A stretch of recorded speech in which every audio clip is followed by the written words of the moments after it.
যিদৰে আমি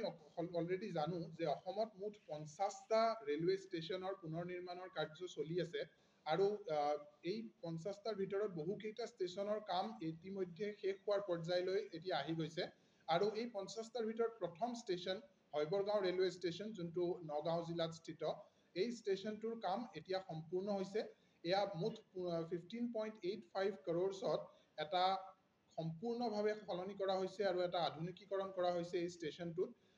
যিদৰে আগতে এটা সৰু ষ্টেচন আছিলে আৰু সেই সৰু ষ্টেচনটো এতিয়া সম্পূৰ্ণভাৱে এটা বৃহৎ ষ্টেচনৰ ৰূপত পৰিণত কৰা হৈছে আৰু বিভিন্ন সা সুবিধা ইয়াতে প্ৰদান কৰা হৈছে লগতে আমি যদি ষ্টেচনটো চাওঁ দেখা পাম যে এটা ষ্টেচনৰ বাহিৰতো এটা বহুত সুন্দৰভাৱে ডিজাইন কৰা হৈছে ইয়াতে ডেডিকেটেড এন্ট্ৰি এক্সিট ৰোড বনোৱা হৈছে লগতে এটা গ্ৰেণ্ড এন্ট্ৰি পৰ্চ আৰু লোকেল আমাৰ অসমীয়া কালচাৰ সংস্কৃতি বিভিন্ন ধৰণৰ যেনেকৈ বিহু আৰু আমি দেখিবলৈ পাম যে ষ্টেচনৰ সন্মুখত এনেকুৱা বিভিন্ন ধৰণৰ কালচাৰেল মটিভ লগোৱা হৈছে লগতে আপুনি দেখা পাব এটা পাৰ্কিঙৰ বাবে এটা বৃহৎ পাৰ্কিং এৰিয়া ফাউণ্টেইন আৰু এনেকুৱা বিভিন্ন ধৰণৰ সা সুবিধা ষ্টেচনৰ সন্মুখত তাৰ উপৰিও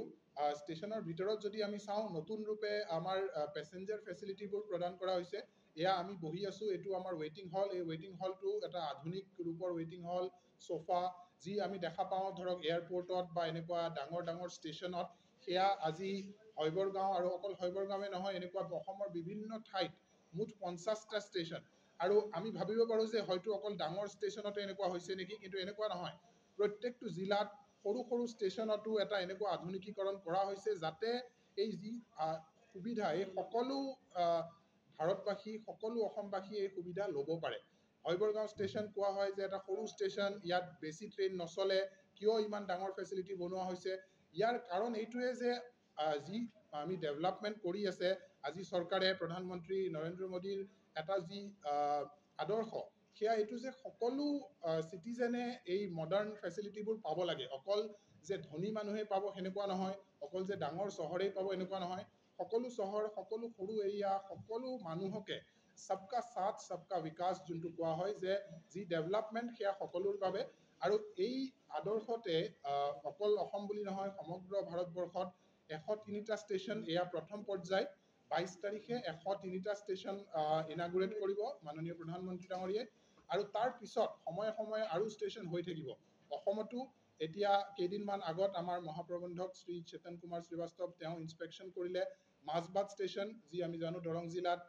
প্ৰায় সম্পূৰ্ণ হোৱাৰ ৰূপত আহি পৰিছে আমি হয়তো আৰু কেইমাহমানৰ ভিতৰত আৰু ইনাগুৰেশ্যন হ'ব লগতে নৰ্থ লখিমপুৰ গহপুৰ আৰু বিভিন্ন এনেকুৱা ষ্টেচন সম্পূৰ্ণ হৈ আহি উঠিছে আৰু ইয়াতে এইবোৰ যি নতুন ফেচিলিটি আপোনাৰ ৱেইটিং হল পেছেঞ্জাৰ ইনফৰমেশ্যন বৰ্ড নতুন লাইটিং আৰু ধৰক চিটিং এৰেঞ্জমেণ্ট পেছেঞ্জাৰ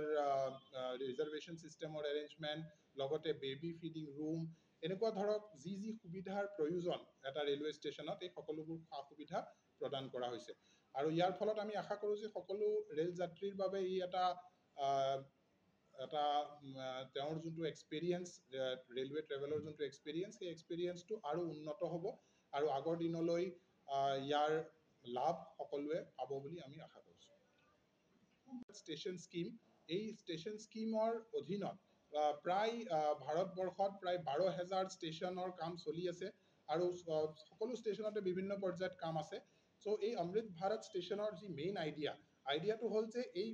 আমি জানো যে সৰু ঠাইত ৰেলৱে ষ্টেচনৰ এটা মহত্ব বেলেগ থাকে কাৰণ ইয়াতে এই সৰু ষ্টেচনবোৰ এটা চিটি চেণ্টাৰ হিচাপে এটা টাউনৰ চেণ্টাৰ হিচাপে হয় ধৰক সকলো মানুহ ইয়াত আহে অকল ৰেল যাত্ৰীয়ে নহয় বাকী সাধাৰণ মানুহো ইয়াত আহে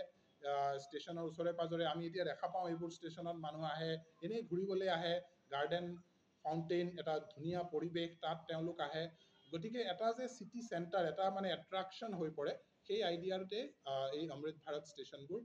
নিৰ্মাণ কৰা হৈছে এয়া যোনটো প্ৰথম পৰ্যায় ইয়াতে মুঠ 103টা ষ্টেচনৰ উদ্বোধন 22 তাৰিখে হ'ব 22 তাৰিখে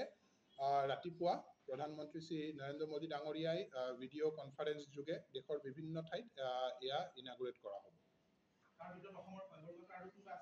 এতিয়া বৰ্তমান প্ৰথম পৰ্যায়ত হৈবৰগাঁও ষ্টেচন আমাৰ মই যিদৰে কৈছোঁ যে বিভিন্ন ষ্টেচনত কাম চলি আছে, এনেকুৱা যেনেকৈ কমপ্লিট হৈ যাব এনেকুৱা হৈ থাকিব। আৰু নেক্সট আমি আশা কৰিছোঁ আৰু 5-6টামান ষ্টেচন আমাৰ প্ৰায় কাম সম্পূৰ্ণ হোৱাৰ পথত। নেক্সট ফেজত হয়তো সেই ষ্টেচনবোৰ হ'ব আৰু লাহে লাহে এনেকৈ গোটেই অসমত 50টা আৰু উত্তৰ পূবত মুঠ 60টা ষ্টেচন ইয়াৰ কাম কমপ্লিট হ'ব। আৰু এটা গুৰুত্বপূৰ্ণ ষ্টেচন মৰিগাঁও ষ্টেচন আছে, য'ত আমাৰ এক্সপ্ৰেছ যিখন চলে, সেই ষ্টেচনটো লৈ পেলাই কিবা পৰিকল্পনা আছে নেকি? কাৰণ ইয়াৰ আগত কেন্দ্ৰীয় আইটি মন্ত্ৰী ষ্টেচন তাত এতিয়া বৰ্তমান নাই, কিন্তু আমি আশা ৰাখোঁ আগলৈ হয়তো আৰু এয়া বৃদ্ধি কৰা হ'ব। এইটোতো ধৰক এটা ফাৰ্ষ্ট মানে ধৰক ইনিচিয়েলি আমি 50টা ষ্টেচন নমিনেট কৰিছিলোঁ অসমৰ। আগৰ দিনলৈ আৰু আন ষ্টেচনো মানে ইম্প্ৰুভ হ'ব বুলি আমি আশা ৰাখোঁ। ইয়াতে যোনটো অমৃত ভাৰত ষ্টেচন স্কিম আছে, তাত আপোনাৰ এস্কেলেটৰ, লিফ্ট এই সকলোবোৰ সুবিধা আছে। হৈবৰগাঁও ষ্টেচনত এয়া কৰা হোৱা নাই, কাৰণ ইয়াত সেই প্ৰয়োজন নাই। ইয়াতে য'ত য'ত যি প্ৰয়োজনীয়তা আছে সেই হিচাপে কৰা হৈছে। বাকী আমি আগৰ দিনত দেখিবলৈ পাম, যেতিয়া আন ষ্টেচন হ'ব, তাত এস্কেলেটাৰ, তাৰপিছত লিফ্ট আৰু এনেকুৱা ধৰণৰ বেছি সুবিধাও কৰা হ'ব, য'ত প্ৰয়োজনীয়তাটো সেই ধৰণৰ আছে।